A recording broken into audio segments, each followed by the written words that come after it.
Guido Bellido no tiene las credenciales democráticas para seguir en el cargo. Congresista, ¿cuál es el juicio sobre lo que parece ser el final de esta primera crisis en relación al gabinete? Es decir, han juramentado anoche los dos ministros que faltaban, Aníbal Torres Vázquez en Justicia y Pedro Franque en Economía, y se ha publicado una declaración del presidente del Consejo de Ministros, Guido Bellido, definiendo una postura con respecto al tema de la violencia y el terrorismo por un lado y a la homofobia y los derechos de la mujer por el otro. ¿Cuál es su opinión? ¿Le parece a usted que esto da por terminada esta crisis o no? No, Nicolás, definitivamente Guido Bellido no tiene las credenciales democráticas para seguir en el cargo. No obstante, por los antecedentes legales que tiene, por los antecedentes de sus comentarios, una persona ligada a Sendero con investigación por la apología a Sendero, por sus comentarios homofóbicos, misógenos. Por lo tanto, eso le genera un descrédito total y una incertidumbre cómo es que va a pretender llevar las riendas del primerato. Esta carta suena más como a unas disculpas, pero el sentimiento, la verdadera posición del señor Bellido es eso: apología a Sendero, una persona ceñida a las condiciones políticas e intereses de Cerrón. Por lo tanto, una carta es, creo que una manera de salir de este meollo en el que lamentablemente es lo que vamos a encontrar siempre. Va a ser del día a día, Nicolás. Pero el día de ayer he escuchado declaraciones del vocero de Renovación Popular, el almirante Montoya, en el sentido de que las expresiones con respecto al terrorismo del congresista Guido Bellido habían sido sacadas de su contexto y que él no consideraba, digamos, él no estaba de acuerdo con los juicios que se estaban haciendo sobre su supuesto vínculo con Sendero Luminoso, y él decía, viniendo de una posición, digamos, bastante crítica a Pedro Castillo y a su gobierno, sin embargo decía, hay que escuchar a Guido Bellido antes de juzgarlo. No, pero también tendría que decirte la posición del Partido Morado, que días antes, horas antes de la elección de la mesa directiva, estaban apoyando al partido oficialista. Entonces, sacar eso de contexto no lo decía yo, sino también lo dice la Fiscalía, porque Bellido sigue teniendo la investigación por apología de Sendero. Por eso le reitero de que estas incertidumbres, estos comentarios, estas acciones propias de una mentalidad comunista es que van a tener durante todo este tiempo. Así que bueno, sí, de todas maneras hay que ver cómo se va a desempeñar en esta función que va a cumplir ahora el Premier, pero está plegada de incertidumbre, indudablemente. Y eso creo que también hacía referencia el día de ayer, Nicolás. Ahora, el tema es, ¿cuál va a ser entonces la postura de ustedes? Porque, digamos, Guido Bellido saca una declaración, digamos, respondiendo, por lo menos de una manera formal, a los cargos que se le han hecho, sin decirlo directamente, pero, digamos, en la práctica es una respuesta a estos cargos. Ese es el objeto claramente de este comunicado, pero ustedes no le creen. O sea, ¿qué no significa? ¿Que ustedes no le van a dar, ya tienen decidido el no darle el voto de confianza? No, Nicolás, yo no estoy diciendo eso, por favor. Lo que estoy diciendo es lo mínimo que puede hacer este señor para poder disculparse con tantas personas que de manera que habrán sido heridas en su momento, pero lo que vengo diciendo es, Fuerza Popular va a ser dialogante, va a establecer lazos de comunicación con el Ejecutivo, pero siempre respetando el orden democrático, siempre usando los mecanismos constitucionales para guiar los intereses de nuestra nación. Eso es lo que espera toda nuestra población. Es cierto, ya pasó la etapa electoral, ahora tenemos nosotros que buscar los intereses propios de nuestra nación, pero eso va encaminado en una constante fiscalización democrática y utilizando todas las herramientas legales. Pero digamos, Pero ¿qué ocurre? Porque entiendo que es lo que debería, es lo que se acostumbra, es la tradición y es en una circunstancia como esta con mayor razón.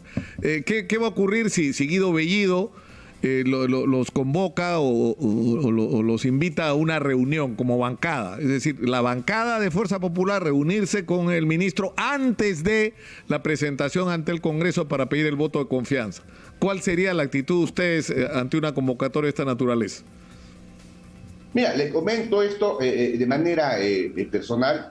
Yo creo que dialogar no es pactar, Nicolás. Por lo tanto, si nosotros estamos, en el caso mío, siempre hago referencia a que los conflictos sociales siempre se resuelven dialogando. Yo creo que en su momento ya el vocero o la bancada en su totalidad asumiremos mecanismos dialogantes, como le decía hace un momento, de acuerdo a las normas legales establecidas.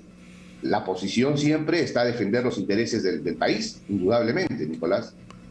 Ahora, ¿y cuál es la opinión de ustedes con respecto a Pedro Franque como ministro de Economía y al tipo de declaraciones que ha estado haciendo y que las ha estado haciendo y en todo momento eso ha quedado claro porque ha sido de alguna manera el interlocutor con el mundo empresarial y con el mundo de los inversionistas que han visto, es decir, siendo un hombre de izquierda y teniendo un discurso de izquierda, sin embargo, le ha resultado al mundo empresarial, hasta donde entiendo, razonable lo que está planteando y que abre un marco de discusión sobre cómo cambiar las cosas.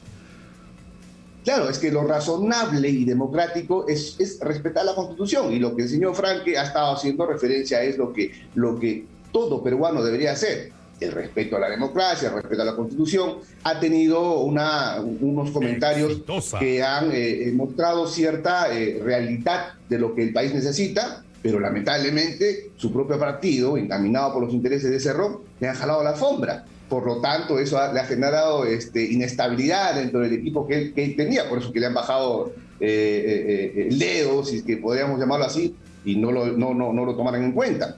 Pero ahora, a raíz de la necesidad, porque ellos están ahorita necesitados de poder dar otra imagen al país, entonces ya nuevamente, Pedro, por favor, te necesitamos, y está ahí Pedro Franque.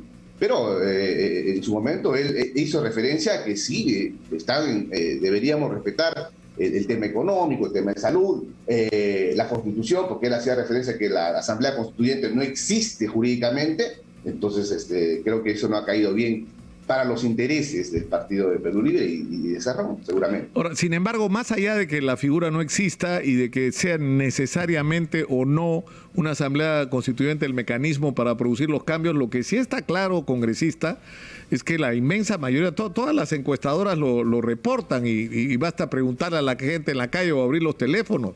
La gente quiere cambios. Ahora, ustedes dicen... esos cambios deben hacerse mientras no se toque la Constitución. O sea, ¿ustedes creen que la Constitución del 93 está bien y no hay que tocarla? No, Nicolás, es una pregunta interesante la que usted hace.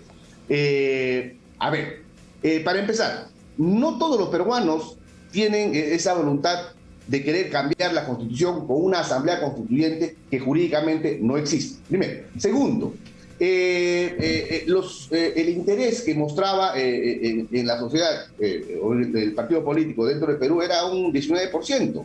Ahora, la población, sinceramente, Nicolás, no quiere que nosotros, los que estamos en el Congreso, los que están en el Ejecutivo, mostremos señales de enfrentamiento, de discordancia. La población quiere cambios urgentes en cuanto a lo que es. Por ejemplo, dialoguemos, hay que debatir en el Congreso el tema de la salud, los intereses económicos, el tema de la pandemia, cómo se va a manejar. Ahora, el próximo año se levanta nuevamente, o ya se van a dar las clases presenciales. ¿Cómo es que se va a manejar el tema de la educación, el tema de la infraestructura en los colegios?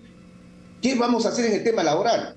Esos son fortalezas de diálogo que deberíamos tener entre el Congreso y el Ejecutivo. Mostrar esas necesidades, entre comillas, por intereses políticos, de pretender cambiar la Constitución, va a generar un debate que lamentablemente, pues, para pretender cambiar por lo menos un artículo no va a ser en un día, pero por eso yo conversaba, congresista, yo hablaba con Sigrid Bazán, con lo que yo modestamente creo que es una perversión de esta discusión. Se está discutiendo la forma de procesar los cambios y no los cambios.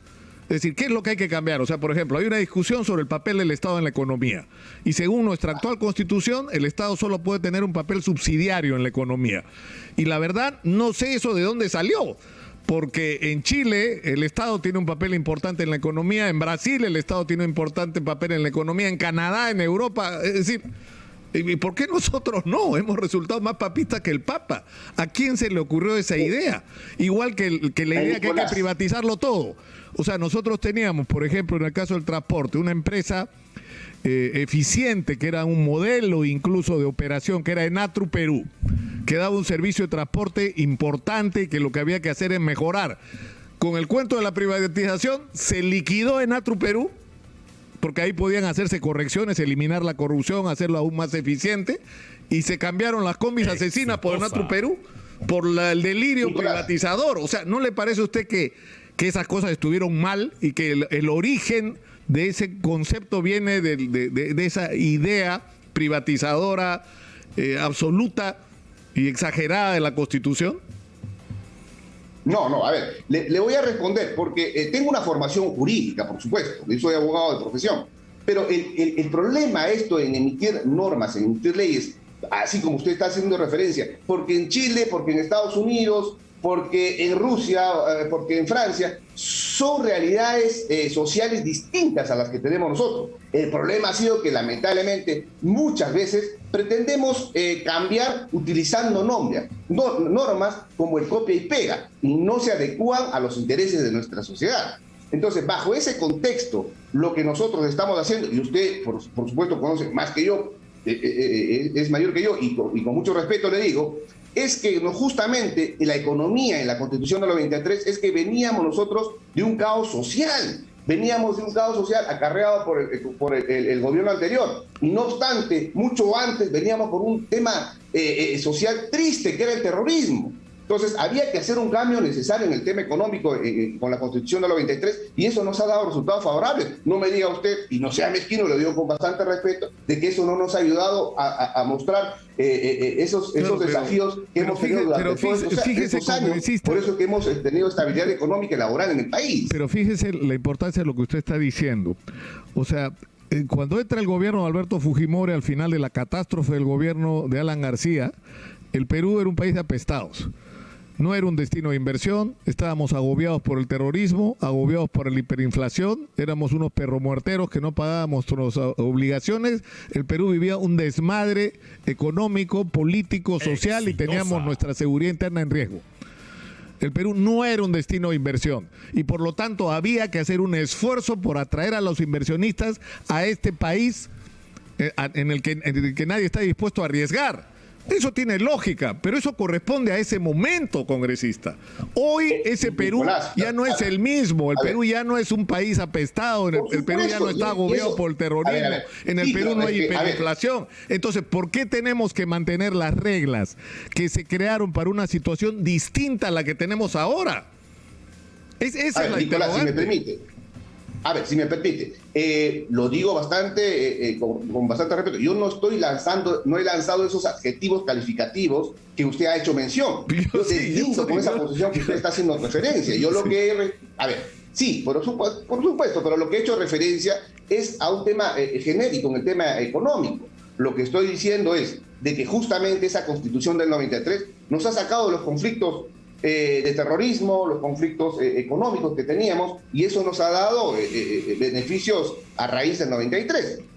Por supuesto que hay que hacer algunos cambios, como por ejemplo, hablemos de la incapacidad moral, que justamente nos ha traído un caos político a raíz de la conveniencia del ex presidente Vizcarra. Hablemos de los votos de confianza, que eso está enmarcado en la Constitución, y que algunos políticos, por intereses propios, hace poquito, y que algunos periodistas han ayudado, han violentado la Constitución, es que han mal usado estos artículos. Entonces, por ejemplo, eso podría ser una figura ideal para pretender cambiar la Constitución. Pero después no hay que ser mezquinos. Esa propia Constitución nos ha sacado de un meollo económico que muchos años nos han hecho gran daño al país. Eso hay que recargar. La Constitución del 93 ha sido factible para salir de estos inconvenientes. Pero ojo, Nicolás, yo no estoy diciendo que no deberíamos cambiar. Hay que, no sé, algunos intereses o algunos artículos de nuestra Constitución, por supuesto que hay que analizarlas y mostrarlas de acuerdo a la necesidad que tenemos ahora. Pero una asamblea constituyente, estimado Nicolás, no es constitucional, no es jurídicamente posible. Por lo tanto, hay mecanismos procedimentales que en su momento podrían ser necesarios y que sea materia de debate. Pero ahora la población pretende que nosotros, las autoridades, debatamos intereses urgentes. El agua, en mi región Tumbes nos falta agua. Yo creo que el tumbesino no va a entender por qué tanto dilema en cambiar toda la Constitución. No tenemos agua. En Sarumía las fronteras están cerradas. Nicolás, por favor, permíteme hacer referencia a esto. Los intereses en la región Tumbes están siendo mermados justamente porque los políticos no les estamos dando solución. El compromiso ahora de nosotros, los que estamos en el Congreso, los que forman parte del Ejecutivo, es buscar alianzas estratégicas de solución pronta que el país necesita. Estamos saliendo de un caos político, social, educativo a raíz de la pandemia. Eso es lo que el Perú necesita, que las autoridades nos pongamos de acuerdo para enfrentar estos problemas que tenemos ahora y no buscar intereses políticos.